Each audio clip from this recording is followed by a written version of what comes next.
everybody. My name is Derek Iwanaka. I'm Vice President of Investor Relations and Corporate Development for B Metals. And today I feel like I'm a bit of a professor here. I get to talk to the Lassonde Curve that I kind of grew up with when I started mining. That's actually how I was educated or introduced to the mining world. They kind of told me that this is where we start on the far left-hand side, where you have very early stage concept exploration themes or ideas. And then you eventually get to a point where you're at the drill steady or drill ready stage, and then you actually start drilling. And I would say that's about where we are right now with our main project, which is called Kazan. Kazan, I would say, fits on the curve right around here. So pretty convenient. Obviously, it's a point where there's the biggest inflection in the curve and the biggest value creation if you make a discovery. And for us, our project has been drilled in the past. The main one is actually called Kato, which is in northern Japan on the island of Hokkaido. And Kato has been drilled in the past. In the 1990s, it was drilled by the Japanese state agency, which we now refer to as MMAJ. It's actually morphed out, and it has actually reached out to international boundaries now. So it's now known as JOGMEC. But essentially, they were doing the exploration back in the 1990s. They hit some really wonderful holes, but were never really followed up on. And that was early 1990s. Fast forward to about 2018, a private company called Kazan Resources purchased the property and started drilling it. And they also came out with some decent holes, but they weren't quite able to replicate what the MMMJ guys were able to do. So for us, we have finally been able to get in here. We've been locked out essentially because of COVID, but in 2021, we acquired the property by acquiring Kazan. And through that, we picked up 5 of these properties. Kato is the main one, which we are drilling at currently. We're spending about $2 million there right now. And the idea is that we will make a large-scale discovery here. And typically in Japan, what you find are low sulfidation epithermal vein systems, and that's what we've been finding so far. In our drilling this year, we've already discovered 2 veins. We don't know the extent of them. They're basically open along strike and down dip, so very much virgin territory, really. It hasn't seen a lot of exploration. We're kind of just at the beginning of exploring. So far, we put out 2 sets of very good drill results. The drilling has been slower than we anticipated, but it is moving along. And I think most importantly is we're getting good results. So that's kind of where we sit on the Lassonde Curve. I would say just kind of after the inflection point. So it's still, I would say, considered pre-discovery, but it has had enough drilling that it gives us the confidence. I think it gives the market confidence that there's probably something here. We just need to follow up on it with more drilling. And just to add one other thing, part of our strategy at B Metals is actually to have exposure to multiple projects. And so we are also looking for an advanced stage gold project right now. That would probably be at the development stage. So you would say probably somewhere around this area. So that's kind of where we're looking for an acquisition at this point. But the main project, as I said, is still our Kato project. It's still at the drill stage. Hopefully that helps illustrate where we are on the Lassonde Curve. But if anybody has any questions about B Metals or just about the market in general, I'd be very happy to speak with you. You can check out our website. It's at www.bmetalscorp.com. You'll be able to find my contact information there. Happy to talk to you. Thanks. Good day. My name is David Christie. I'm the president and CEO of Inferred Mining Corp. We are a company that has discovered what we believe is a brand new gold district in the Raglan Belt of northern Quebec. Right next door to that project, we also have discovered nickel in a belt of rocks that is very similar to the Raglan nickel mine, which sits about 90 kilometers to the east of us, one of the world-class nickel sulfide mines in the world. And down in the Abitibi, we have a project called Jetel, where we have 4 different projects or properties, with the key project being the Jetel Eagle project. On that project, we believe we are at the cusp of discovering a large bulk tonnage bull deposit. When you look at the Lassonde Curve and where Inferred is, I believe we're at the cusp between the pre-discovery and the discovery, because we have made discoveries. We just aren't quite at the economic discovery phase, which I believe you need to be at to be in the discovery phase of the curve. So we're past the concept. The concept was when we first went to the Kegovik project, we found a new gold district, which with some showings at surface. And we've proven now that there's gold in the drill holes on that project, and we know there's a lot of gold mineralization there. We know there's a gold endowment on that project. Very large project, 390 square kilometers of land, over 40 kilometers east to west. Brand new gold district. No one has explored this project before us. And we're defining gold across the entire project. So we believe we have camp scale potential there. We're hitting gold in both the drill holes and in surface sampling. And we're still waiting for that big smoking gun drill hole that we would push us into the discovery phase of the Lassonde Curve.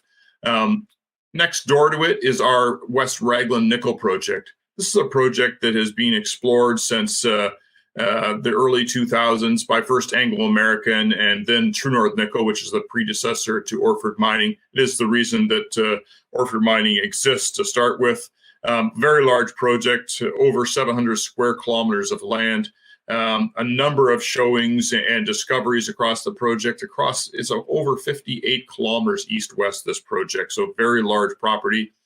707 square kilometers, I believe, is the total right now. So very large, lots of potential, and we've just scratched the surface there. But we have made some big discoveries. We have discoveries that are over 1% copper, over 3% nickel, and 3 to 4 grams PGE and a bit of cobalt over almost 30 meters. So we've had some big drill holes there. And we just finished a drill program there. We're waiting on our results to come from this past summer. So we believe we've made the discovery or the pre-discovery. We just aren't at the point where I'd call it a discovery. Here we have a deposit.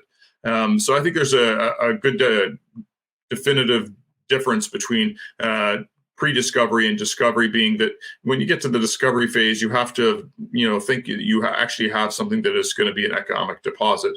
And we're not quite there yet, but we believe we're very close on both the Kegovik project and the West Raglan project. Now, going back to Kegovik for a second, we've zeroed in on a number of areas there, from the Esperance copper gold zone, which is a 4.5 kilometer copper gold zone, grading up to 7 grams combined copper gold over 7 to 10 meters. And then we have the IP Lake area where we're getting lots of gold hits over a very large area. And we think we're getting closer to finding the source of a boulder train we call the Anik train, which grades up to 648 grams per ton. And then we have the Interlake area where we get up to 50 meters of half gram, or 0.72 grams over 30 meters. So big, thick intersections of low-grade mineralization. We think there's high grade there as well. We've drilled it at a very wide drill spacing. We've drilled across the 40 kilometers, basically prospecting with the drill at this point in time. We're getting closer to being able to drill more definitive drilling in closer spaces. And then we have things like the Kerfo showing, which grades up to 288 grams at surface in a boulder train. Yet to be discovered is the source of that boulder train. So a number of things across the Kegovik project, and we believe we're very close and on the cusp of that big discovery that's going to bring us to that discovery phase of the Lassonde Curve, where you see the share price and the success of the company rise very quickly. Moving south to the Abitibi is our Jetel project area. In 2000, when COVID hit, we decided to start looking at areas that were open for staking, that we thought had good potential, when everyone else was sort of wondering what's going to happen next. And so we staked a very large piece of land, and we also picked up a property from another company in the area. The property we picked up already has some drilling on it, but hasn't been drilled since the mid-'80s. Last winter, we did a drill program there, and we discovered a much thicker gold mineralization package than previously thought, and potential here to have a very good sized, lower grade, but open pittable project close to surface at the Chatel Eagle project. We're hitting like 1 gram over 46 meters in that project. So this winter we'll go back in there, and we're going to do a lot of much closer space drilling to see if we can define a resource there. At that point, if we get to the resource and we show that continuity there, that's when we have the discovery phase. And again, another reason for our stock to and the success of the company to go upwards, as the Lassonde Curve shows. So all in all, I think you see that there's a number of projects across our company that are on the cusp of discovery, and we're pushing out of the pre-discovery phase in towards the discovery phase. So I think success for Orford is on the cusp. We have a lot of things happening. 3 different project areas, all have discoveries already made, and we believe we're on the cusp of that really big discovery on all 3 of them. So again, Orford Mining, you can go to orfordmining.com for any information. You can email me at admin2@orfordmining.com. Anyway, any information you'd like, just give me a call, 416-312-0463. Love to hear from you. David Christie. Good morning. My name is Terry Lynch. I'm the CEO of Power Nickel, and today we're going to talk to you about the Lassonde Curve and where Power Nickel might fit there. The Lassonde Curve has obviously been a very instructive model to follow in investing in mining, and it was a great invention by a legendary mine financier, Pierre Lassonde. So where does Power Nickel fit in the curve? That little circle up on the screen, or where our logo might be in the future, is sort of, I would say, at where the speculation side of the curve is, and moving into discovery. And we see ourselves as in the discovery mode, where over the next year or so, we'll probably prove up, a pretty significant resource, and that it's going to be a mineable tonnage and grade, and we'll be moving from the discovery mode in terms of the project, probably into pre-fees and so forth, which gets you over the hump in the first stage of the curve. But yeah, we're right now in that sharp incline stage of the curve, which is, from an investment perspective, an exciting spot to be. And I think what's interesting about Power Nickel is that I don't think people recognize that we're in the discovery mode yet, but clearly we are. What is the discovery mode? Well, a discovery mode, based as I understand the Lassonde Curve, is when you've actually done the drilling and you've actually, had some theories come in and you've actually found a deposit. In this case, we acquired a historical 43101 deposit of about 3 million tons of about 1.7% nickel EQ. Something in that order of magnitude. And then we've done drilling since then, last November, December, which confirmed these results and expanded on them. And we're actually in the ground right now drilling even more. We'll probably drill somewhere, I don't know, we announced 5,000 meters, but it could be at the end more than that, probably more like 7 or 8. And that will, we'll be rolling that up into a new 43101 that will come out in probably Q1, I expect, in next year. And that will pretty much firmly, I think, put us in the discovery mode, where we'll be, very close to a commercial grade, where I would say to be commercial in the nickel sulfide mines, you need to be at least minimum 8 million tons and ideally 10 million tons or better. I think, our view is we're working on one particular location right now. We call it Nisk Main. And Nisk Main will, we think, probably prove to be in that 8 to 10 million tons as a single pod. Generally speaking, every single nickel sulfide mine in the world that's produced nickel since the history of time has been from multiple pods. So when Mother Earth burps up nickel sulfide to the crust, it does it in several generations. And so what usually happens is there's, within a close proximity of a discovery like we have with Nisk Main, you'll find 2 or 3 or 4 or 5 other deposits, some better, some worse, but generally all accretive to making a deposit commercial. So we're at the at that great stage where we found a great initial pod where it looks like we could probably even get commercial on that, which is fantastic. But we're also we've got explored less than 1% of our land, and we're really just gearing up to try and find the other pods that we believe are definitely out there. And then to expand this deposit. Where might it end for Power Nickel? Well, I mean, it's an ultramafic style of deposit, and other ultramafic deposits in Canada that we could point to were Lynn Lake in Manitoba, which was around 22 million tons. Voisey's Bay, which is plus 50. Our team thinks that we'll be somewhere between there, between 20 to 50, which would be an enormous success for us in terms of the discovery process. What's that worth? Well, I mean, back in the day, those deposits were selling for $50 to $70 million per ton. So, you guys can do the math, depending on how many tons you assign us, but it's a significant number in the hundreds of millions, possibly billions of dollars. So if it does come through as we expect, this could be a very significant win for Power Nickel and its shareholders. So, so we're pretty excited about where we're at, and we think it's an amazing time to be looking at Power Nickel and at the mining sector in whole, and certainly the Lassonde Curve is a tremendous way to sort of decide where do I want to be on the curve as an investor, and what should stocks look like at that point in the curve. And we think right now Power Nickel is particularly attractive. So for sure, check us out. And if you've got questions, we're pretty accessible. So you can find our emails and contact information on our website, powernickel.com, and we'd be more than happy to field any questions you might have. Thanks, and hope you have a great day. Hi, I'm Doug Flegg, Business Development Advisor for Reunion Gold. We have what we think is a major new discovery called Oko West in Guyana, which is on the north coast of South America. We made the discovery in 2021 and have been drilling it steadily since last year.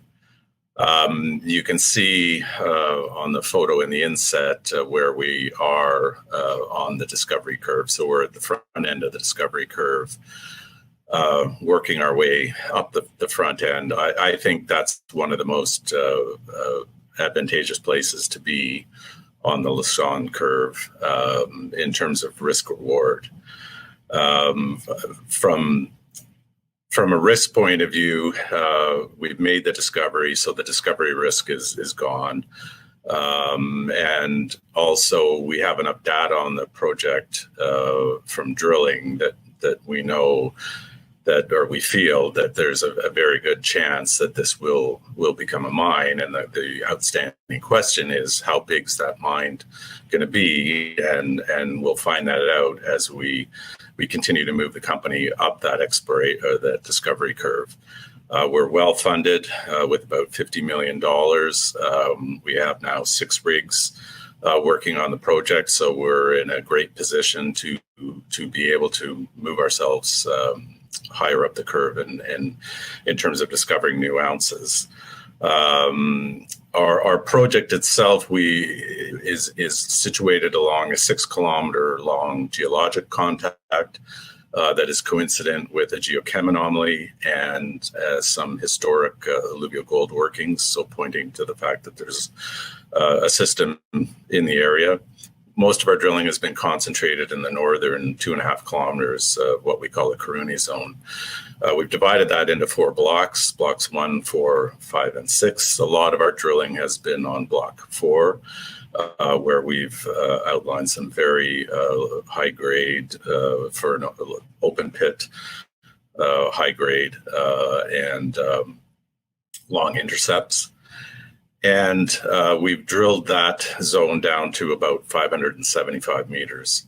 Most of the drilling now is from the 200 to 400 meters, but we did drill one demonstration hole down to 575 that showed good grades of mineralization down there.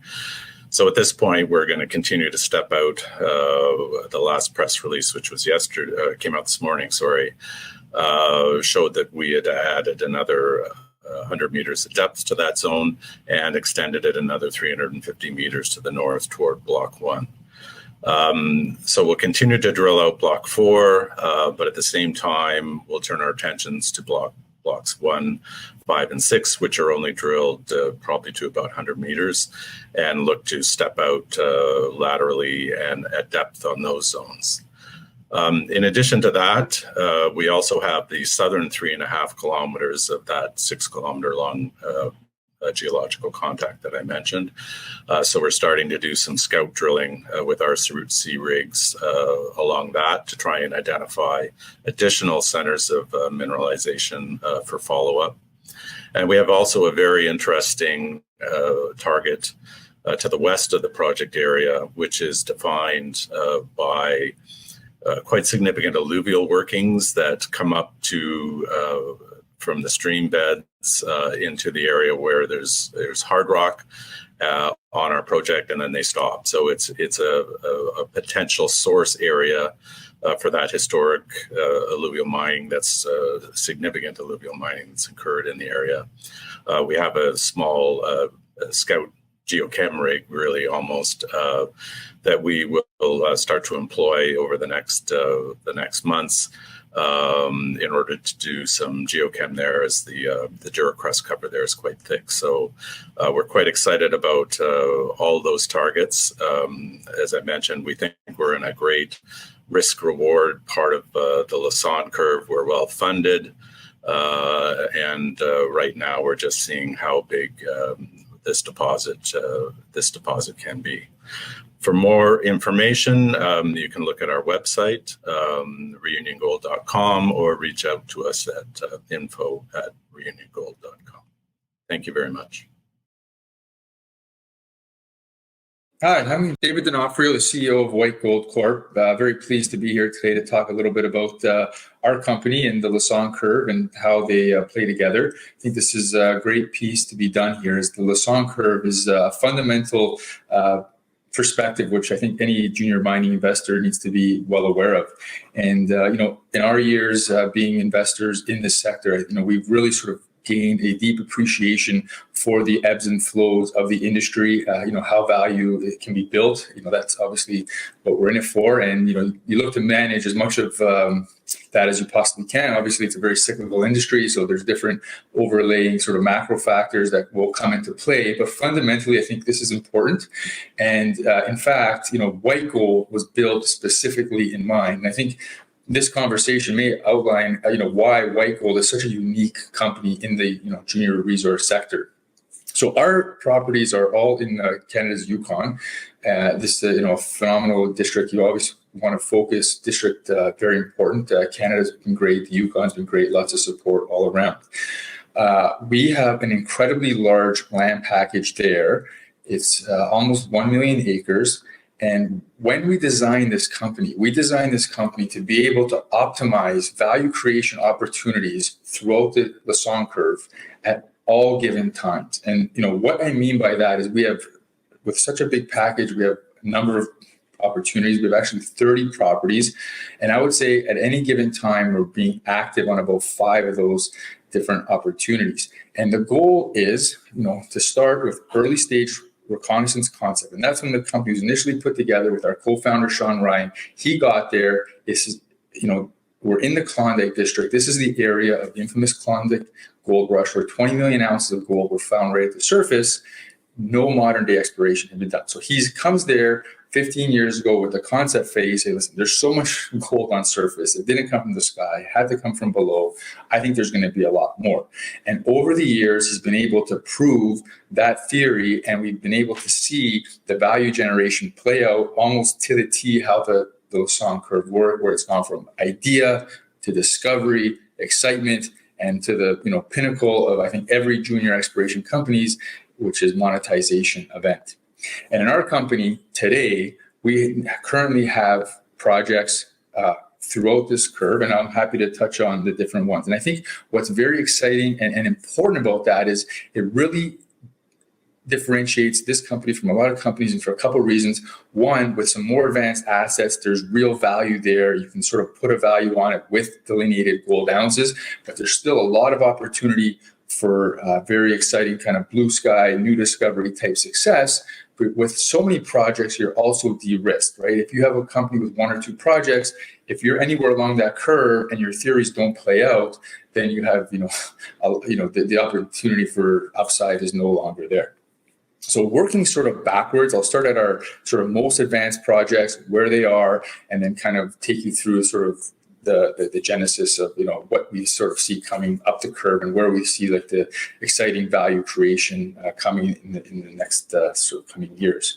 So our most advanced asset, which I think is sort of just getting towards the peak of that first hump, is our flagship deposit. It's the Golden Saddle RVG deposit. So we've seen that company grow from nothing idea right through to the delineation of an initial resource stage, which is sitting combined at about 1.8 million ounces.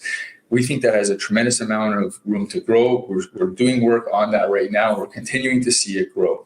But however, as you see sort of on this curve, the incremental value creation per additional success starts to be limited. And, from a junior mining perspective, we want to be able to show our investors that we're maximizing the return opportunity on new investment. So what we're now at a process of doing is looking at and entertaining opportunities for monetization. This will therefore reward our current investors and allow us to take that potential capital and reinvest it back into our earlier stage companies and kind of continue that cycle, right? So White Gold, when I said it was built with this in mind, we're built to be a project generator. And, that was sort of Sean Ryan's view when we went there. We had this incredibly large, underexplored district with this prolific history. It's seen a tremendous amount of success in the last several years. And we think that, we're just scratching the surface. We've been involved with all these success stories to date. We're, think we're kind of unlocking the code here, and we're predicting that as this camp evolves, the more success you see, it increases the opportunity of additional success. And once you start, and that's how these camps are born. You have a first new discovery, a second discovery, and then from there they sort of keep popping up because now there's more investment in the area, more knowledge in the area, and that is the phase we think we're at right now with White Gold. There's been that 10 years of preliminary work, that's sort of the flat part, and now we're into this drill and discovery stage. This is the really exciting stage, and we're fortunate enough to have this 1.8 million plus the resources growing, which you can pin a value on. So the risk reward dynamic is also very very attractive. So that's kind of where we are on that particular project. As you sort of move down the exploration curve, we have a couple of properties and targets that are sitting in there. And, any given year, we're sort of active on three buckets of opportunities: our advanced project, our discovery stage project, and our regional type portfolio. And in that discovery project, that's the really exciting thing. That's, a new discovery that's been made in the last 1 or 2 years, a lot of attention from the market. And the two of those that, we're active on right now is one is on our Betty property. That's in the south of our package. That's right contiguous to Newmont's Coffee discovery, which was a junior Kamnak that was acquired for $500 million. And we're right along the same fault system there. We made a discovery last year on a maiden diamond drill program, 50 meters of 3.5 grams from surface. Very exciting. We're in elephant country down there with Western Copper's huge porphyry sort of contiguous to us as well.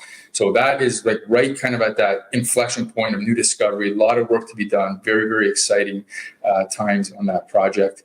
The other one is on our Orion Surprise. That's just a couple kilometers west of our flagship deposit. That was a new discovery 3 years ago. We've done more drilling on the last couple of years, and we are continuing to find evidence of robust gold mineralization. So we think that is going to rampantly continue to move up the curve and be able to build value for our company as well. So, it's nice to sort of see those real value creation happening in real time. And then sort of on that flatter part of the curve, in terms of validating these ideas, we have a couple of very exciting projects we're working on there. One is called the Ryan's Trend. This actually hosts that Ryan Surprise discovery, and it's a 6 kilometer long trend, about 1 kilometer wide. Again, just a couple kilometers west of our flagship deposit. So the best place to find new gold in terms of being able to show the ability for value creation is near an existing deposit. It really will affect and improve the economics, with that close proximity. And we have now, in the last year, delineated at soil levels, which is our key prospecting tool, some very significant and robust soil anomalies. We are actively performing scout drilling on that. We use a RAB drill to do a first pass of drilling to sort of see and help, prove up our theories. And then from there, if this is success in those results, we'll come in with the diamond drilling for the more significant investment. To date, we've been quite happy with what we're seeing. And this is a real blue sky. We have the one deposit on a small part of one target in that area. This trend and these targets, are orders of magnitude larger. And, we're really excited by, based on what we saw that led to the initial discoveries at the Golden Saddle and what we're seeing on this trend, for the opportunity for that to sort of produce new discovery targets in the next 2 or 3 years. And ideally, if all goes well, we're going to kind of make the new discoveries, do the work, optimize the value creation, look to monetize those targets. And as I mentioned, then take that capital, reward the shareholders, put some of that back in and do it over and over and over again. And that's what this company was set up to do. We think we can. It's in a great jurisdiction. It's had this prolific history. There's been tremendous amount of success to date. And we really think we're just scratching the surface. And with what we've seen so far, we've never been more optimistic about the opportunity, to execute on this business plan that we've set out to do. And, we're thrilled to be able to have, also validated, I think, our thesis by bringing in Agnico and Kinross as our partners. I think they share our views here about the opportunity for this particular district and involving camp. And, just stay tuned. And, we really are excited with what we're seeing.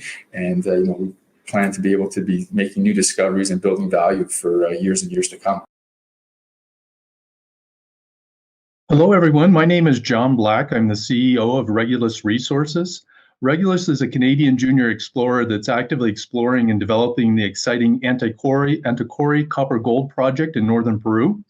Antiquary is a large copper-gold deposit where we already have a sizable resource in hand, but with plenty of potential to continue to grow the size of the deposit and de-risk it. It's in a setting with an active mining district in the area, and it's quite likely will become part of a new major mine at some time in the future. So we're very excited to be exploring it. But what we'll do today is we're going to examine where our Antiquary project sits on the Lassonde Curve. The Lassonde Curve was developed by Pierre Lassonde as a way to help investors or other explorationists even identify a typical life cycle of a junior mining company. The curve's on the screen here, and we can see the bottom axis is time or stage of the project, and the vertical axis is value that's added to the project. And there are 2 points on this curve where a lot of value is added quickly. The first steep segment of the curve is the point from discovery up to approximately pre-feasibility stage. If you identify a project that's at that discovery point, it's in a position to quickly add a lot of value up to about pre-feasibility. The next steep upward leg of this chart is the point where a mine is just entering into production. And the important concept of this is in between, there's often a long period of time where not a lot of value is added, particularly from a shareholder's standpoint. We refer to it as Death Valley. It's commonly referred to that way as the industry. And so an interesting concept about this curve is that we even use this curve to determine what type of a company we have.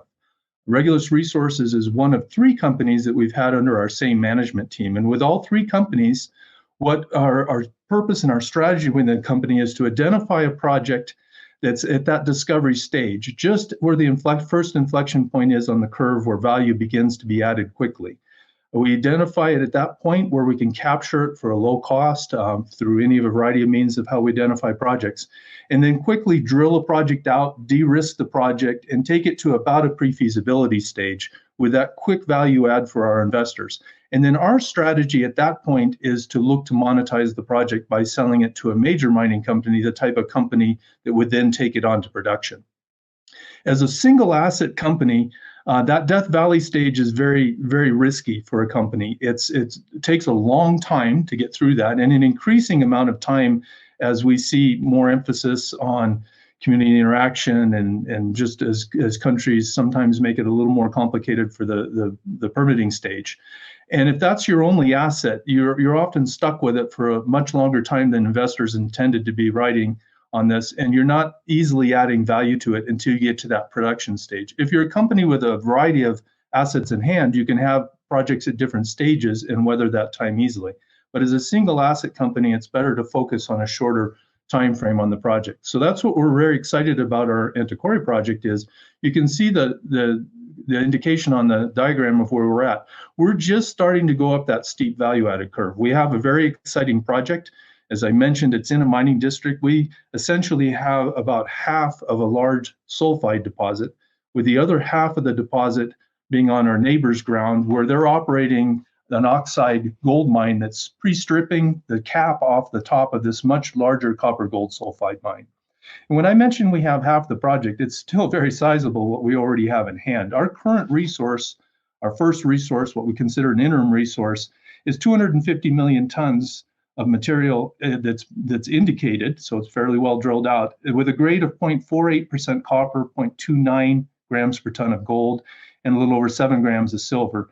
And we also have an additional 267 million tons of inferred material at very similar grades. So over 500 million tons of mineralization. This would be a sizable copper gold deposit by itself, and it's only a portion of the much larger deposit.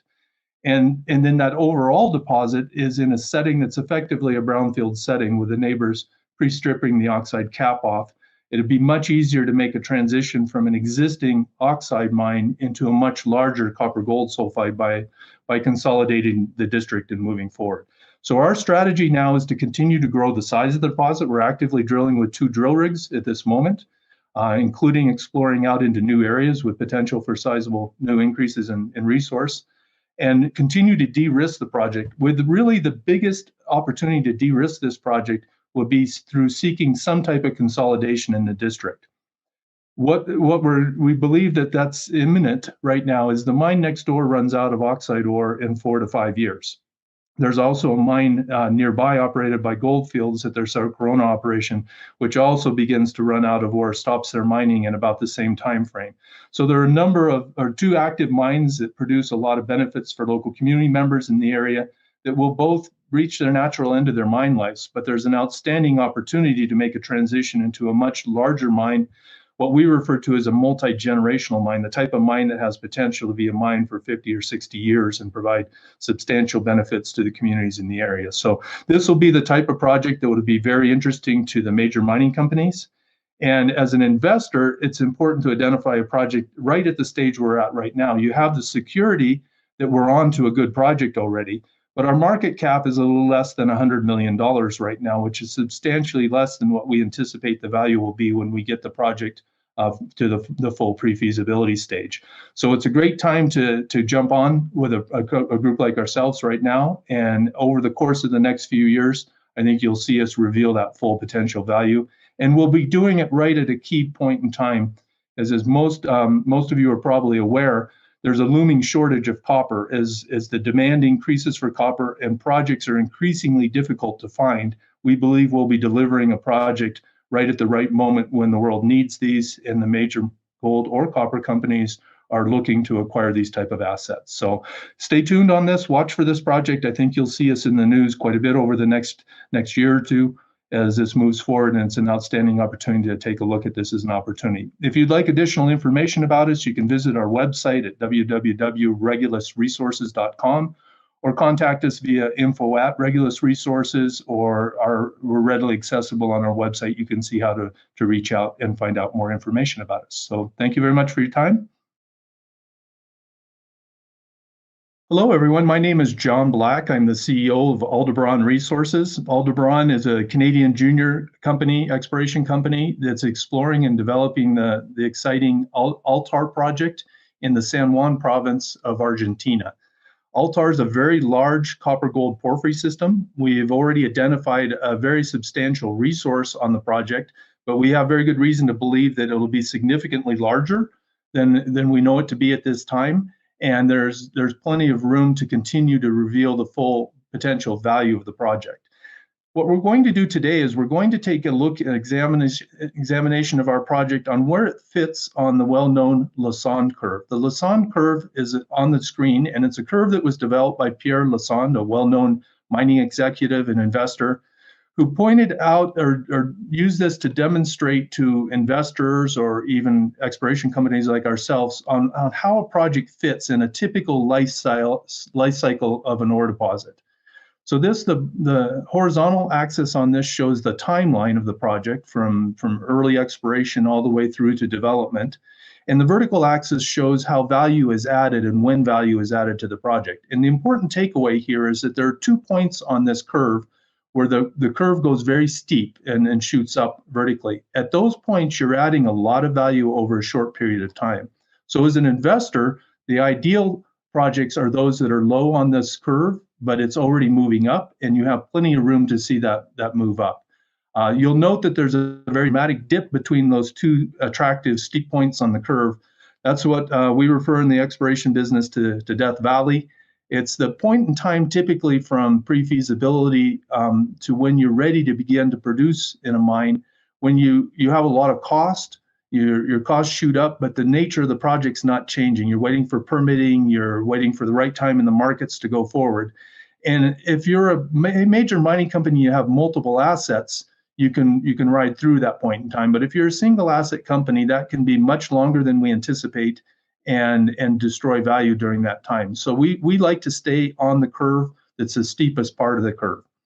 This is easy. It's a good tool for investors to realize where a project is on this, but we actually use this curve to determine what type of a company we would have.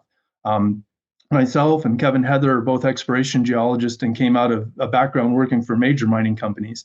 And when we had the opportunity to set up a junior company, we had to determine what type of a company we would be and where we would explore for. Aldebaran is one of 3 companies our same management team has had, and we in all 3 companies, our strategy is to identify projects right at that first inflection point. So a project that already has some good indications that it has potential to be a major project. We intentionally look for projects that can be very large copper or copper gold deposits, the type of deposit that would be of interest to a major mining company. And we acquire that project ideally cheaply at that first initial stage. And then we drill the projects out. We de-risk the projects up to about a pre-feasibility stage, which would be the peak in the curve, the first peak in the curve. And then ideally, we monetize the project by selling it to a major mining company at that time. And why do we do that and avoid the whole second steep curve on that? And the reason we do that is with a single asset company, that could be a long time to get there and require a lot of additional financing and not necessarily result in a value to shareholders, particularly in a share price sense. So we stay away from Death Valley. We try to stay on that steep part of the curve and counter the project, drill it out, and sell it at that point in time. We can see where our current Altar project is located on this curve. We believe this is almost ideal for investors. We have about $100 million market cap right now, with potential for this project to be significantly more valuable than it is at this point. But we already have a sizable resource, as I mentioned, in hand. This project has a currently reported resource of about 622 million tons of measured mineralization, quite well-defined mineralization at a 0.44% copper grade with additional gold and silver credits, as well as an additional 576 million tons at 0.42% copper with additional precious metal grades. So combined, measured and indicated resource of approximately 1.2 billion tons, a very large deposit already in hand. But we've just reported in the last few months some very exciting geophysical evidence, which indicates that we perhaps have only explored a small portion of the project. We believe it can be considerably larger than we show it right now. So we're early on the steep part of the curve. We're at a point where, as we drill this project out and de-risk it, we'll be adding a lot of additional value to the project as it moves forward. An interesting thing about the Altar project is that the Altar project has actually been a project that has ridden all the way up the first steep part of this curve one time. The project was initially discovered by Rio Tinto, but largely drilled out by a junior company called Peregrine Metals in the period from the early 2000s up to 2011. They drilled the project out, demonstrated much of the size that we already report right now, and sold the project to Stillwater Mining Company in 2011 for approximately $487 million US in value at that time for cash and shares. So they effectively did exactly what we planned to do on the project. So you might ask what happened. The project rose rather quickly on this. It probably sold when it wasn't quite fully de-risked at that point in time. And the main thing that happened in 2011, this project ended up in Stillwater Mining's hands. Stillwater was perhaps not the best company to develop it. It was a platinum producing company that put their hands on a big copper deposit, and then they entered into difficult market conditions. And furthermore, it was in Argentina when Argentina still was not really clearly a mining company, and it didn't have policies and practices that made it easy to work in Argentina, particularly for bringing money or making large investments. So they had a good project, but the timing wasn't right and the fit with the company they had wasn't right. And these are the type of risks that you see when you go into the infamous Death Valley. And so the project fell off in value, kind of disappeared off of the map. We were aware of the project. And when Sibanye purchased Stillwater Mining Company, we approached them with a plan to see if we could reactivate this project, bring it back to visibility, and perhaps benefit from more fortunate timing on the project. So we acquired an option to earn an 80% interest in the project with Sibanye Stillwater for quite low terms, $15 million in cash, and we invest a total of $55 million in 2 phases to earn into an 80%. We're approximately at the point where we earn 60% for the first $30 million investment right now, very actively drilling on it. And we believe that the same project that was once sold for $487 million at the top of this curve has potential to be an even larger and more attractive project as we represent the project and show the full potential size of it. But more importantly, we think that we'll be delivering this project at a much more opportune time. As many of you know, the demand for copper is projected to skyrocket at some point over the next few years as we see a continued increase in demand for use for electric vehicles and a lot of other aspects of a lower carbon economy going forward.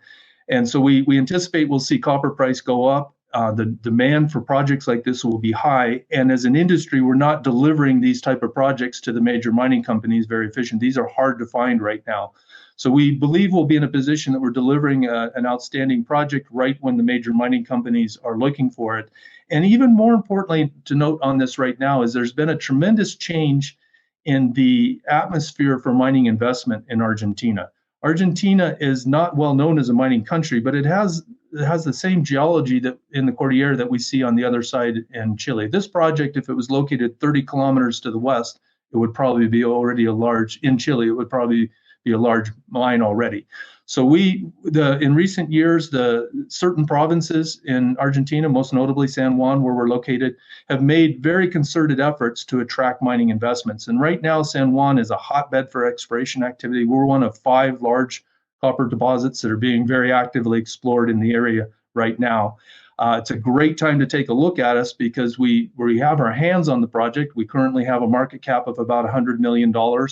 With plenty of potential for this to increase in value as we move forward in a favorable environment and great timing to deliver it to companies that will be looking for these type assets. So we're extremely excited about this project. It's one to keep your eyes on.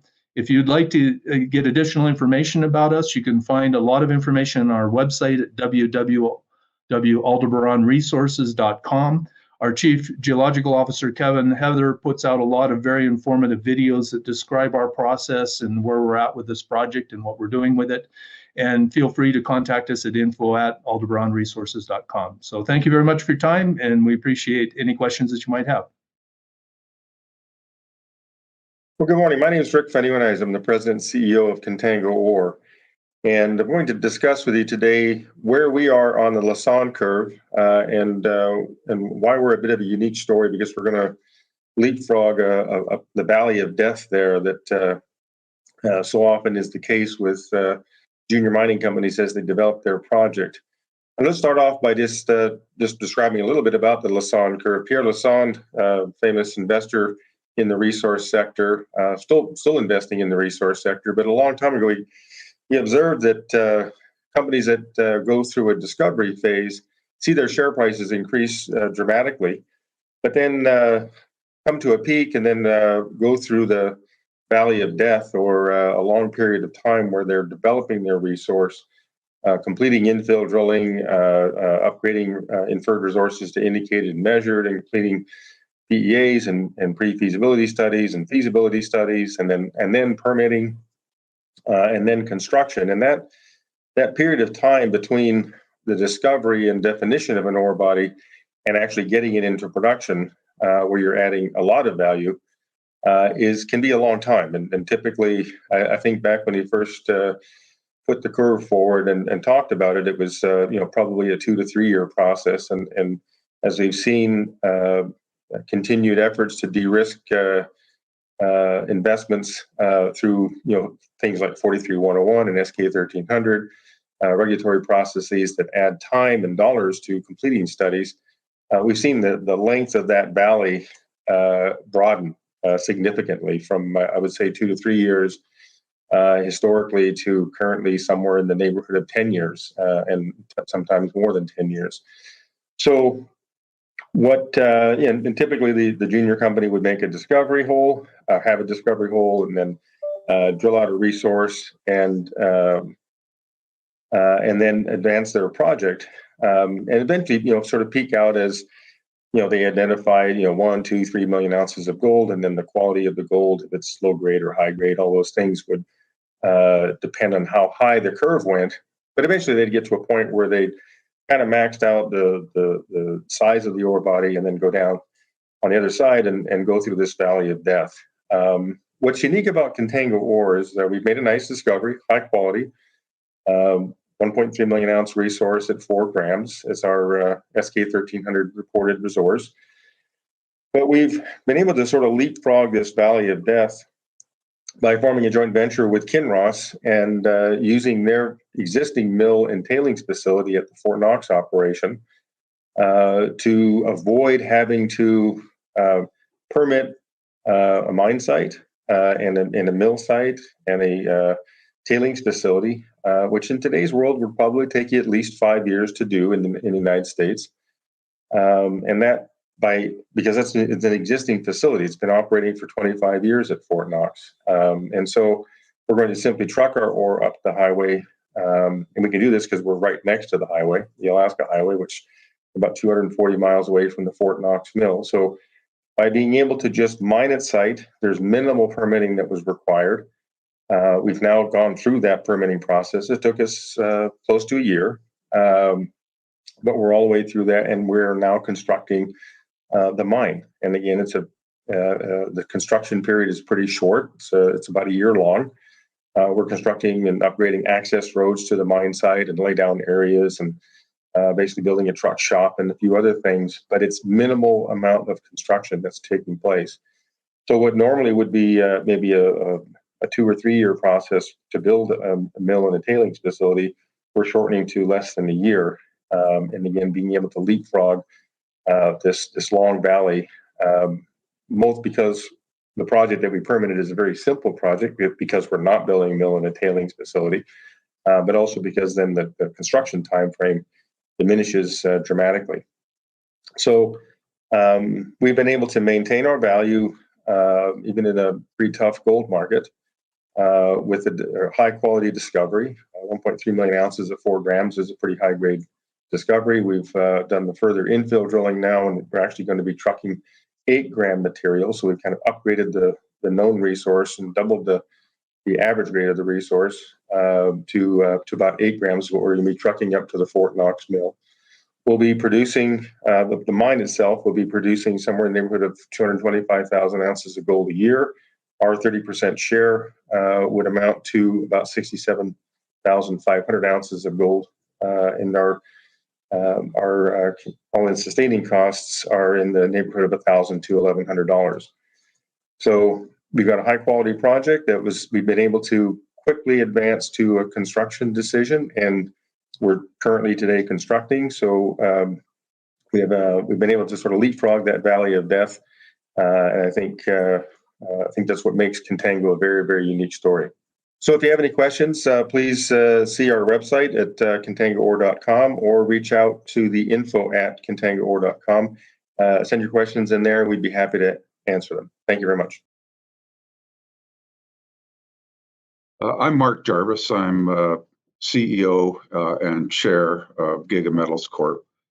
We've got a giant low-grade, open-pittable sulfide nickel and cobalt deposit in north central BC that we would like to develop into a mine. And so we're in the Lassonde Curve. We're somewhere on the feasibility part of the curve where, as you know, the Lassonde Curve shows that there's a lot of excitement around discovery. The discovery stage is a speculator's dream. But once you know basically what you've got, the feasibility stage where you're modeling what a mine would look like, to the speculator, this is kind of the boring phase. And so the tendency is that stocks tend to not do very well during this phase because there's no positive surprises. There's a lot of skepticism as well. Small companies with large deposits, that's a very big challenge for a tiny company to develop a very large deposit. However, every story is different. And in our case, I think that we've answered the question of how a small company is going to develop such a large deposit. In our case, our engineering studies have modeled that in the first phase, we would spend $1.4 billion in capital costs. And then we would expand the operation in about year 6. We would double production by spending another $500 million. So call it $2 billion in all. As a small company, that's a tall order. But we recently announced a partnership with Mitsubishi Corp. It's one of the largest, if not the largest, companies in Japan. They are the largest commodities trader in Japan, and that is a very small part of their business. They have a model where they like to get involved in a development project and help to get it developed and help to get it built. They don't want to operate. They want a minority interest, and they want as much of the offtake as they can get. And they've selected us as their nickel project. And so, and they've done this before, and they've done this successfully before all over the world. They're involved in several producing mines that started off as development projects. So because we have answered the question of, how a small company is going to develop a huge project, this is the answer. You have to have partners. You have to have partners with financial depth. You have to have partners with technical ability. And we have done that. So now, as it happens, we've done that during a period of time where, the market for junior stocks is extremely soft right now. And we are, in fact, trading at about half of the project valuation that Mitsubishi bought in at. But I just think that, markets, the one thing we know for sure is that markets change. And so when markets are terrible as they are now, at some point they're going to get better. And when markets are wonderful, at some point they're going to get worse. So we've got that whole dynamic at play here. So I think, if you can answer the question of how you're going to actually get a mine built, there's a possibility that you can do extremely well. Anyways, thank you very much for your time. Pleasure talking to you. I'm happy to introduce you to Highland Copper and give you an example of what companies at the low point after feasibility study can do to get up the curve towards a full valuation after construction and development. We are a junior developer. We have 2 assets in the west side of Michigan, both copper projects. And in the last year, we let go of our exploration properties to really focus on the development of these 2 assets. Letting go exploration properties also means letting go of regular news from drilling programs, letting go of the possibility of bigger and bigger deposits. So it's part of the negative that comes at that stage, not having any exploration results. But we made that choice to focus on shorter-term value creation instead of long-term, and we're getting into this with a lot of energy and enthusiasm. Our two projects combined do have 8.3 billion pounds of copper underground. This is sizable. That's measured, indicated, and inferred. At feasibility study level, though, you truncate it, eliminating the inferred portion of the resource. In our case, it represents 40%, as M&I do represent about 5.3 billion pounds. So it's another portion of the value that sort of disappears until you get up and start draining that off cash flow eventually. I'd say the last piece of the challenge at that low point on the curve is depending on who you are, a producer or a junior developer. As a producer, you can build and get into operation off your own cash flow. Certainly not the case for a junior developer with no cash flow. And then you really have to time your financing for the next phase in light of the market situation. And a soft market may make it somewhat very challenging. And that's been a bit the case in the last few months. But we have projects in copper, and we really like the copper fundamentals. We believe in a strong future for copper prices. The supply side remains under pressure. The demand increases, and the ask keeps increasing with more renewable energy being demanded, shift towards electrification of vehicles. And ESG also got a lot of traction in the last 3 years, putting a number of companies under pressure to take position towards renewable energy and minimizing emission. So we are very optimistic about the long-term future of copper prices. As for our Highland and our projects, I mentioned, located in Michigan, in the Upper Peninsula, old mining district. It's been a very, very positive aspect of it, as infrastructures are there to support mining with water, road, railroad, power lines somewhat close by.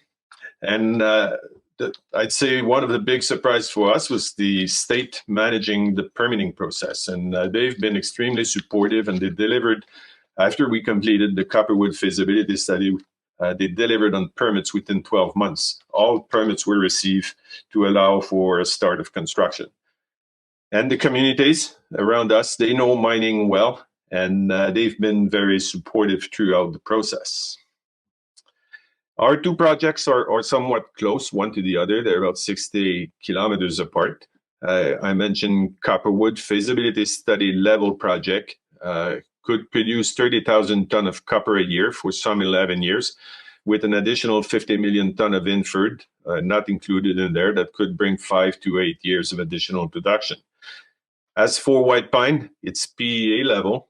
But we feel it's really de-risked, as the mine has been producing for 50 years, already produced 4.5 billion pounds of copper, and could bring in 45,000 tons of copper production for a mine life of over 20 years. So if you combine the two projects, you have about 75,000 tons of copper that could be produced from these two long life assets. At this point, our focus is really to move towards the higher portion of that curve once you reach operation level. But we want to make sure we do look at all possible options with those two projects. We've done Copperwood on a standalone basis. We've done White Pine on a standalone basis. And we are currently looking at all options. And the main one on the table, and we're doing a PEA with G Mining and Golder on this, is assessing all possible synergies coming from a combined scenario. We are currently looking at going for one central processing facility, one central tailings dam for deposition, and a combined scenario will obviously bring many opportunities for synergies. The easy one on the G&A side, where all departments like accounting, procurement, IT, they could support both mine operations. On the two deposits are very similar. They're sedimentary deposit underground mines. So the technical aspect, the lead on mining, engineering and geology, maintenance could be the same and shared. That could be beneficial on the quality of the work at both sides. But the main ones would remain the processing facility and the tailings impoundment. Obviously, there are also warehouse and laboratory and core shack that could be also shared between the two. So on this option, on this scenario, we're looking at completing the work for Q1 to understand better our path forward. At this point, though, looking at coming up that curve and then creating value in the short term, it comes down to execution. Execution on scenario analysis. And I'm a strong believer that you save the most at the drafting table. And that's what we are doing right now, doing detailed engineering study to maximize value for our stakeholders. But also trying to incorporate innovation and minimize the environmental impact from the advancement of those projects. We're at a phase where also trying to de-risk as much as possible the upcoming construction phase. That's critical to controlling CapEx and timeline. But the most important part remains it's critical to have a strong and stable operating performance through the 20 plus years coming after. Copperwood and White Pine, both projects are low capital intensity project. What I mean by that is overall CapEx is estimated to be between $12,000 and $13,000 per ton of copper produced, which is on the low side versus the average construction of copper projects. Both, I mentioned sedimentary deposit underground mines, Copperwood with a grade of 1.5% copper, and White Pine with a grade of 1.1% copper. So we would produce a concentrate, clean concentrate that could be shipped to a smelter, or we also have the option of leaching the material, producing cathodes at site. The study is ongoing on this one. We understand it brings more CapEx upfront, but there's no pressure to do that right at the beginning. It could be a few years down the road.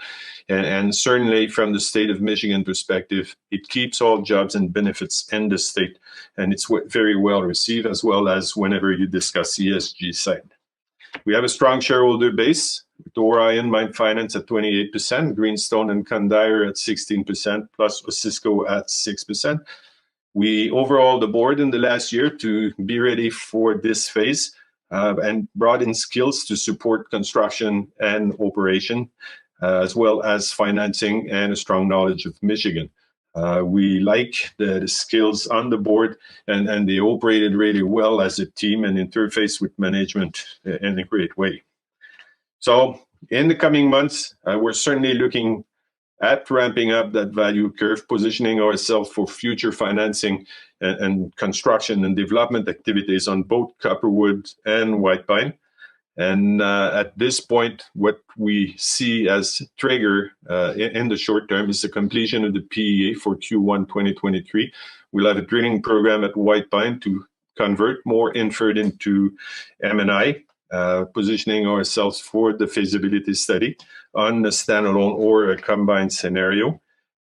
And we'll continue to pursue early work and de-risking at both sides as we get ready for future project financing that would bring us up that curve and hopefully stay on top at a greater value for a 20 plus year as we continue to operate and increase the resource on the project. So great time, challenging maybe to see evaluation post-feasibility study, but we like the fundamental behind copper. We like the region. We like the two assets at 8.3 billion pounds of copper, and we'll work hard at bringing value for all of our stakeholders in the short term. Hi, I'm Dan Wilton, the CEO of First Mining Gold. First Mining Gold is developing a number of projects as we fit into different places on this Lassonde Curve. But our two main projects are the Springpole Gold Project, located about 100 kilometers east of Red Lake, Ontario, and our recently consolidated and acquired Duparquet Gold Project in the heart of the Abitibi, sitting between Rouyn-Noranda and Timmins. So we'll talk a little bit about the Springpole project, which is our more advanced project, and where it sits in the Lassonde Curve is really in this point that in my time as a private equity investor, we used to call the Valley of Death, which is this long period of feasibility and permitting. And, I think conventionally there was always a view that, this was kind of the 2 to 3 year tough part of the Lassonde Curve. I think this is, probably one of the reasons that Pierre Lassonde created the curve was exactly this stage. Now, I think you can see the upside of investing in companies at further on in this stage in the Lassonde Curve is that turn to value as you go into development, as you achieve your permits, as you demonstrate your technical feasibility and economic feasibility of your projects. I think it's a remarkable opportunity if you can pick the right spot to invest. And I think when we look at our Springpole project, we've been in the environmental assessment process since 2018. We filed a draft environmental assessment report, or published a draft environmental assessment report earlier this year. That's now going through regulatory reviews. But that whole process, I think, for us is expected to extend another couple of years. Getting through a lot of working through comments from regulators, working with the Indigenous communities around our projects, and ultimately, building that social license and hopefully, a real spirit of collaboration to move forward with the projects in the area. But this is the timeframes in this part of the Lassonde Curve that, pre-feasibility study, feasibility study, but particularly the permitting and social license parts of the development curve. The timeframes have stretched out, probably doubled, I would say, in the last 10 years, and often for good reason. Because I think it does foster a more collaborative approach, and I think local communities and Indigenous communities are now having more of a say in these projects, and I think that's actually a really constructive thing for the industry. But the reality is that puts a lot of the onus of this long-dated hard work in the mining industry on the back of some of the proponents that are least capable to carry it. I mean, single asset project developers, we have a couple of projects, so that's, I think it puts us in a bit of a different perspective. But it really does put the onus of that development on developers many of whom don't have cash flow, most of which has to be funded with equity capital. And, I think it's one of the things that I've seen as one of the biggest changes in the industry over the last 20 years is that you used to have larger companies that would acquire resources, earlier in the Lassonde Curve, and they would be the ones with cash flow and resources to carry these projects through. Well, now a lot of that is on the shoulders of developers, and even that next stage of the real development, the construction phase, has been pushed in the gold sector in North America, has been pushed onto developers in an equity market that's a challenge. So, I think the one thing that's interesting with this is, you look at the values here. In some senses, looking at the Lassonde Curve and thinking about specific projects and kind of what's their value per ounce. What are the valuation metrics that we're seeing? Because historically, you would have projects at this stage when they achieve that, call it the end of the feasibility stage in this definition of the Lassonde Curve, end of the feasibility stage where you have your permits and you're ready to construct. If you look over a range of years, go back over 20 years, you'd see normally single asset or just development companies would trade in that 0.5 to 0.7 times that net asset value, that fundamental value of the companies. Today, if you look at that, I mean, First Mining Gold is trading at less than 0.1 times that net asset value. So it is a real historical anomaly. I think the developers right now are extraordinarily cheap from a historical basis, and a big part of that is we haven't seen a robust M&A market for projects. The one thing that we know for certain is that if you don't know what that project is right now, if it hasn't been discovered, or if it's just been discovered, the reality is that is going to take you probably 12 to 15 years to get to a point where it's in construction. So that time frame, if the projects continue to grow, as you can see in the early excitement part of the Lassonde Curve, through discovery, through exploration, you can see real increases in value there. But fundamentally, if you are a fundamental value believer, I think the best place to be investing is when your resources are understood, when the economics are largely understood, when the infrastructure needs of the project are largely understood, and you're going through that process of securing the social license and finalizing, confirming those economics, where you still have good exploration upside on a lot of these projects. Certainly at our projects, we're embarking on pretty meaningful exploration programs in the region around Springpole, where we've doubled the size of our land package, and at Duparquet, where we've now got a 3.3 million ounce indicated and 2 million ounce inferred resource sitting in the heart of the Abitibi that's open along strike and at depth. So lots of exploration potential to grow projects in this stage. But where you see that real turn of value here is when these projects transition from that study and permitting phase into something that's constructible. So again, I think it's no shortage of challenges, but if you find a company that's well backed, that has great assets, and particularly assets that are going to be big enough to be meaningful to the largest gold companies in the world, which both our Springpole and our Duparquet assets are. And if they're in great jurisdictions, which both of ours are, I think if you can buy them at prices like you can find today, I think it's a really, really compelling value proposition for investors. So that's my take on where we are in the Lassonde Curve here. If you'd like to learn more about our company and our projects, you can find us on our website, www.firstmininggold.com, or feel free to get in touch with us at info@firstmininggold.com. Thanks very much. Hello, everyone. My name is Kerry Knoll. I'm the chairman of Generation Mining, one of the company's founders. Generation Mining is developing a palladium, copper, platinum project in northwestern Ontario, Canada. And the project is slated to produce about 245,000 ounces of palladium equivalent a year. That would put it in the top 10, easily in the top 10 precious metal mines in Canada if it were in production today. We are in the process of getting the permits for the project and the financing in place, etc. And that, because of that, I'll explain where we feel we are on the Lassonde Curve.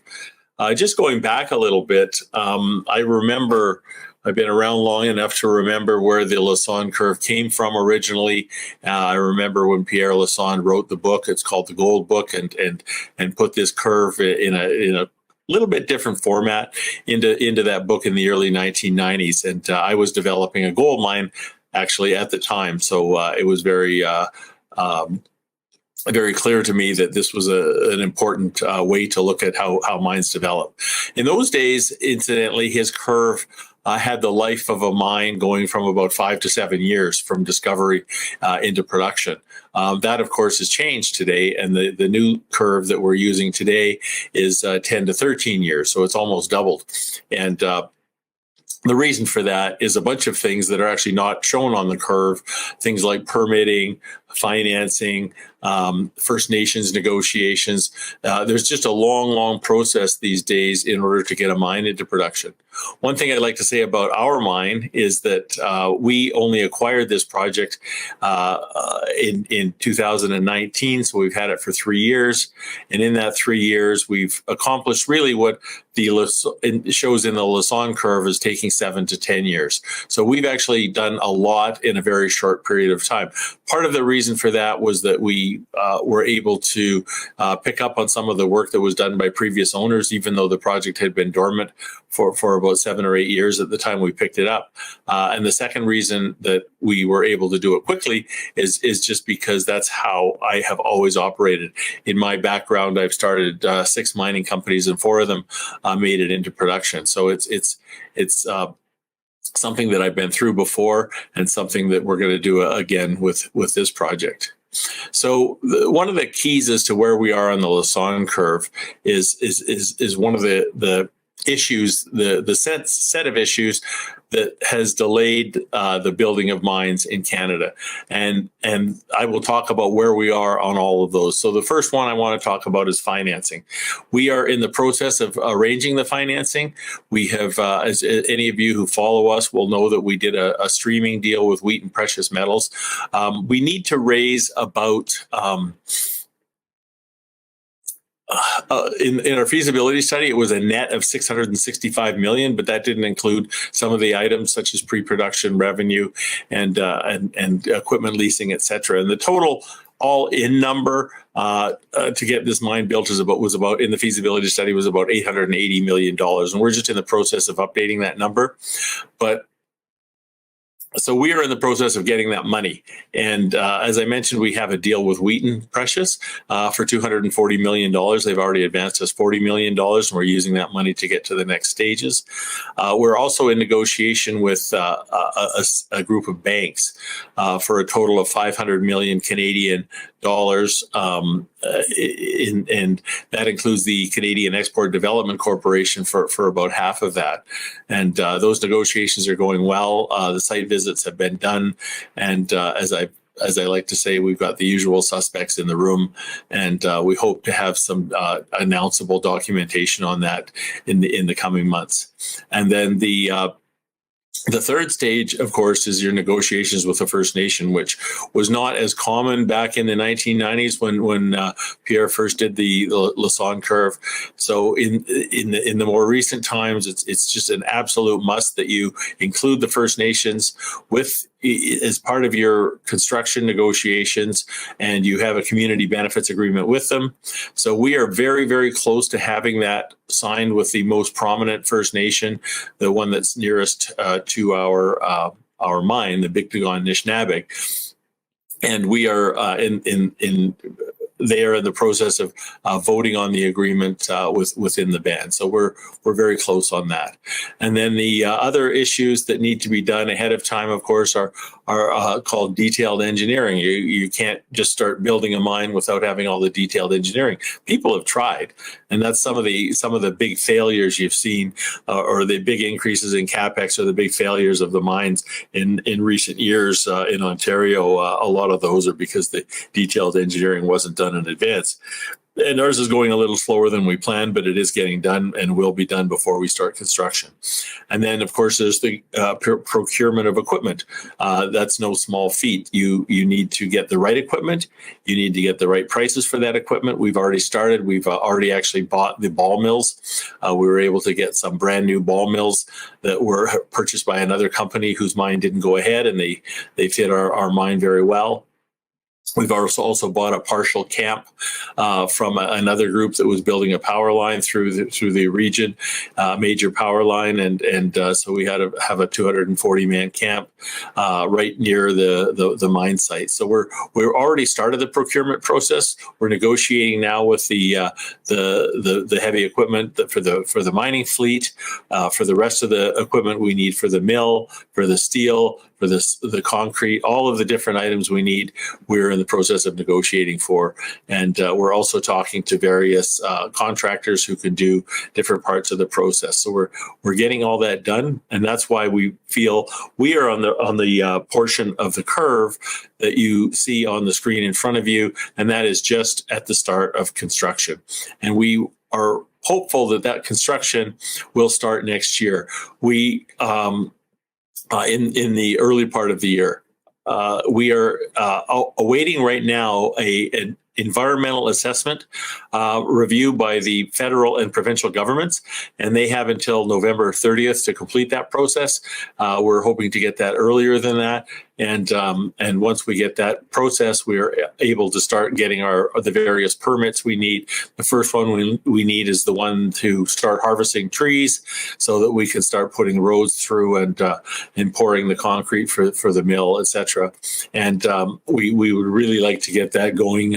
Excuse me, over the winter this coming year. And we're also negotiating with a number of private equity companies and banks to get the balance of the equity that we need in order to build this mine. And one of the things that's also changed a lot since the Lassonde Curve was first introduced was that in those days, it was basically debt and equity. That's all you had. Well, now you've got royalties, and you've got streaming, and you've got prepays, and you've got private equity companies coming in with, you've got money being lent by smelters or by banks that's sponsored by smelters. And there's all sorts of different financing arrangements, which makes it better for the investor, but the timeline to do it is a bit longer, and that's yet another thing that has extended that Lassonde Curve from between 5 to 7 years up to 10 to 13 years. We are getting through that, and we're getting through it in what I think is an extremely good time, considering we've only had this project for 3 years. So we are hopeful that we are going to get a huge re-rating when we get through this curve, get to the top of that cycle. I don't know why they got that line going down at the bottom of the end of the cycle, because it doesn't really go down. This mine has a 13-year mine life, and then it could easily be extended for 7 to another 10 or 15, even 15 more years. So we expect this to be a long life mine, and we expect it to be a very, very profitable mine at certainly at today's prices. Our all-in sustaining cost to produce an ounce of palladium is about just over $800 US, and palladium is trading just over $2,000 US an ounce. So thanks for listening. And please reach out to us if you've got any questions on generation mining. You can reach Ann Wilkinson at our office or by email, awilkinson@genmining.com. Thanks a lot for your time. My name's Richard Williams. I'm the executive chairman of Bunker Hill Mining Corporation, a new team on an old mine, a mine that ran from 1890 to 1981. And then was shut for environmental reasons. And we will bring this mine back into production in the final quarter of next year. We, the new team, joined around about 2.5 years ago. And really, as you look at the Lassonde Curve, we joined in the dip, in that bridge that goes between the very exciting exploration phase, and you can see that first peak, and then the equally exciting production phase, the higher second peak. And this bridge, the development phase, the challenging bridge between potential as defined in that first peak, and then realization as yielded in that second peak, is where we find ourselves right now. And again, I'll just talk a little bit about that gap on the Lassonde Curve, and then quite clearly where the Lassonde Curve is describing how value is ascribed by the public market to the development of a mining asset owned by a junior mining company.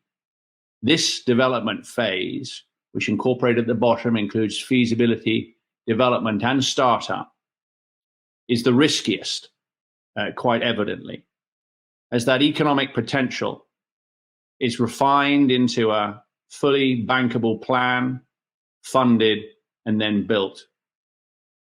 You know, a reference I often like to use is of Peter McCarthy, who's chairman of AMC and principal engineer of AMC Consulting. And he says that 25% of projects fail, 20% perform better than expected, and 55% perform as expected. He's referring specifically to the expectations delivered by the geology, with an inadequate understanding of geology as the root cause of project failure. And so we're in the middle there, advancing up towards the final in-production phase, which we will start in the final quarter of next year. And we're doing it in a very compressed timetable because we are not a greenfield site. We're not a brownfield site doing remnant mining, but we're a brownfield restart using SEC classified reserves bequeathed to us in 1981, converting them to modern 43101 classified reserves, and then leveraging all of the infrastructure that was left to us, enhancing it with things like processing facilities bought from Teck, the Pend Oreille mine 140 miles away, the excellent community and government relations, and the extant permit that allows us to move a lot quicker than we otherwise would have been able to. So we're sitting right there, moving up that right-hand steep part of the curve. So let's have a look at our project. We inherited this ore body. It's called the Quill and the Newgard ore body that was discovered in 1973, less than 10 years before the mine shut. And it starts in the upper part of the mine and goes down potentially to the deepest part where they were mining when they shut the mine in 1981. And what we're doing is we're going to be developing this in stages, with the first stage or phase being that which is primarily above the water table. Old mines often flood. And this is going to provide to us sufficient economic ore to provide for the restart, as described in a PFS that we're putting out in full next week, a $52 million NPV project and a low capex of $55 million into an operation that will mine 657,000 tons a year at around about 8.5% zinc equivalent grade, at an all-in sustaining cost of 77 cents per pound, yielding a 36% after-tax IRR. That's only the first 5 years of an operation that we can see through that ore body extending out over 12. And why is it we're able to move from that low point in the curve to the higher point of the curve in production so quickly? Well, firstly, the ore body knowledge is exceedingly good.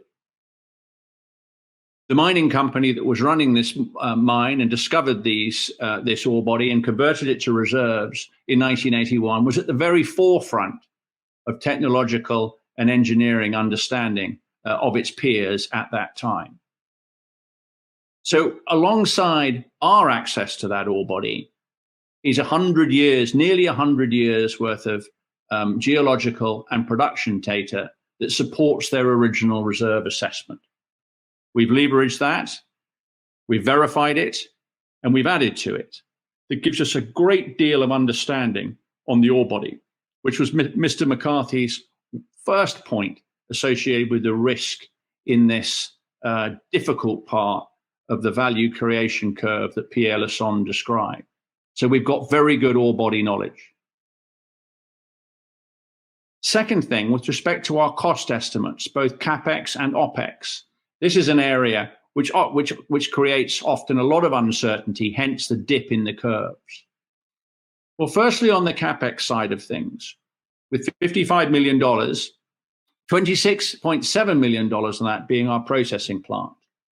We've already bought our processing plant from Teck at Pend Oreille and have moved it already to site. Now, putting that jigsaw puzzle back together and optimizing it is indeed a challenge. But it's a challenge that our engineers and our processing manager, formerly of Barrick Goldstrike, and his team are well up to.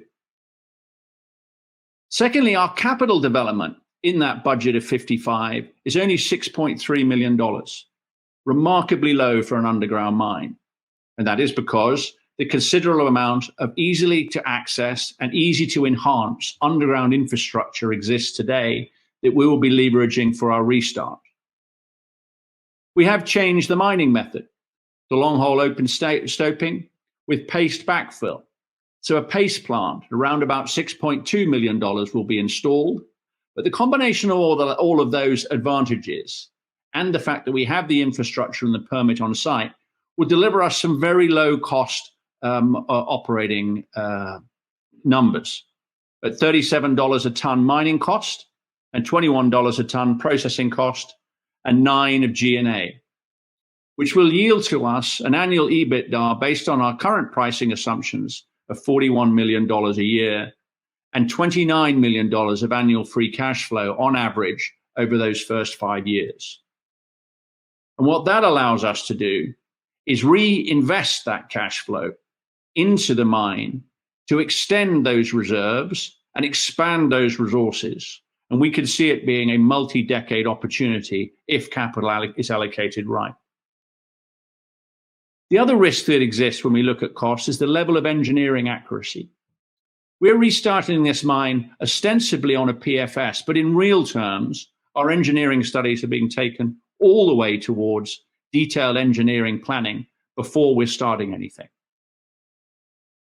And really importantly, also, one of the reasons that dip exists is because the time taken to get permits, particularly in North America, be it Canada, the USA, and even in Southern America, is very elastic. In some areas, it could be 5 years. In other areas, it could be 10 years. But one of the advantages that Bunker Hill has, it's got an intact mining permit. And although there is some construction permitting we need to do, with Idaho and the Idaho support, we don't see that being a major impediment, certainly not in terms of time.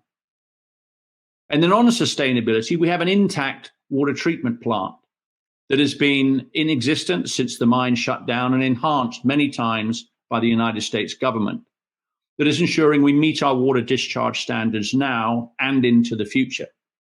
And our partnership with the United States EPA is allowing us that long look at sustainability, both through operations and on the other side, along with their sister body, the Idaho Department of Environmental Quality, that will be taking over from them almost as we speak. And then the final piece that drives that dip that we've overcome is access to financial capital in a very difficult time for us all in the capital markets, with our primary partner being Sprott streaming and royalty business run by Caroline Donnelly and Mike Harrison, who provided 90% of our restart capital finance already on a non-equity basis, with the remainder to be provided from offtake financing from our downstream partner. So for that reason, you find Bunker Hill as an unusual case in point in terms of how to go from the dip, where our current share price reflects where we are, to the peak of production in a very short period of time. And it's unusual primarily because of the starting advantages that the asset has. Good ore body knowledge, exceptional ore body knowledge, considerable amounts of in-place infrastructure, a team that is focused exclusively on this task, and a high-grade team with a lot of experience in project delivery and operations. And then finally, capital that we raised from a PEA that is allowing us to advance as quickly as we are at the moment, with a very supportive capital partner in Caroline Donnelly and Mike Harrison of Sprott. So that's for the investors looking at us. You will see us moving from that dip to the peak, representing the start of production at the end of next year. I'm Julian Traeger, the CEO of Cotec. We're a new company which is deploying revolutionary technology to try and both make the mineral extraction sector greener and also more efficient in terms of providing the minerals and commodities that the world is going to need in the coming years. I'm a great fan of Pierre Lassonde. I think he's an extraordinary gentleman with an amazing twinkle in his eyes. And the Lassonde Curve is a great guide to the way in which the mining sector developed and in which mines went along this path. But with the advent of technology, there are new opportunities to play a major role on the curve and make the commodities that the world wants. And that's really what Cotec is doing through its various investments. So we play on the curve in two parts. The first one is we look for brownfields restarts, mines which were explored, which came into production, but for a number of reasons didn't make it. And now with technology, we believe we can make them much more profitable and viable. And that's a very quick way for the world to get the metals and minerals it's going to need to green, particularly in the West. So an example of that from Cotec's perspective is our recent investment in the Magan project in Minnesota. That's an enormous iron processing facility with huge waste deposits as well as iron ore contained in the ground. We bought it effectively out of bankruptcy for very little, and we're now restarting it with the benefit of some of the technologies which we think are going to make it viable and interesting in this new world, the way in which we can recover the $1 billion that's spent on the asset and also become a major contributor to very green steel making in the US. So that's where we play at the beginning of the the final wave of the curve, looking for marginal assets which haven't made it, but with which the application of technology could make a big difference. The other major area of interest for us is towards the end of the curve. We are in the business of enhancing the lives of mines and their contained mineralogy. We believe that the circular economy is going to be increasingly important in the future, and recycling and reprocessing is going to be the place where a lot of the world's minerals are also recovered. The view in the past that a mine was finished is really going to change to the fact that the waste is a considerable asset, and what was seen as a liability in terms of waste is going to increasingly be seen as an asset. And so Cotec is investing heavily in revolutionary technologies which can take the waste, the end of life of a mine, and reprocess it to create valuable mineral assets. And we have two examples of that technology already in our portfolio. One which can recycle iron ore waste, steel slag, and ferroalloy waste to extract the contained metallurgy within it. And the other which can recycle magnets and extract the rare earths within that. And that's something that's really important strategically to the West. We're also in the advanced stages of looking at various technologies which can enhance the existing production of a mine, which can allow what's made to be expanded to go much further. We're looking currently at technologies which can, for instance, expand fertilizers by 10x. And these things will extend effectively the lives of mines for the world. So we're super interested in what Pierre discovered, his great innovation of the curve, but we're interested in looking along the curve for places where we can create great value by the application of technology, taking marginal assets back into production, or taking waste and making something valuable for humanity from that. Thanks very much.